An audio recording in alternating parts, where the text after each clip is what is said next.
சைதாப்பேட்டை இப்ராஹிம் அக்கா மாமாவுக்கு சுன்னத்து கல்யாணம் பண்ணுங்க. பண்ணிடுவோம். என்ன சுன்னத்து கல்யாணம்? யோ ஜமா நீ தானே அலைவே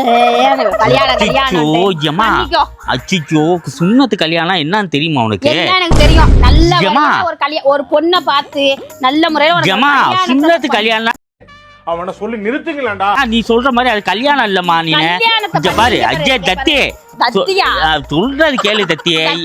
நீ என்ன பத்தி இது பண்ணிக்கிட்டு இருக்க? மாமாவுக்கு சுன்னத்து கல்யாணம் காரமா புடிச்சவளை இருடி, அதை பத்தி விளக்கம் சொல்றேன் நானு. இங்க பாரு, சுன்னத்து கல்யாணம்ங்கிறது இஸ்லாம் மார்க்கத்துல பண்ற எல்லாமே அது ஒரு சின்ன வயசுல பண்ற ஒண்ணு. அது வந்து சின்ன வயசுல கல்யாணம் இல்லம்மா. இங்க பாருமா, இங்க பாரு சொல்ற கேளு. இங்க வாமா, இங்க வாமா, இங்க வாமா, இங்க பாரு அது பண்றதுமா. ஆமா அப்ப உனக்கு பண்ணிருவோயா? லூஸ் மாதிரி மாமா மல்லாக்க போட்டு பண்றோம், இதையும் பண்றோம். வாயா வாயா, ஆபரேஷன் சக்சஸ். என்ன விளையாட்டு காட்டுறாங்க, எப்படி எல்லாம் சோதிக்கிறாங்க.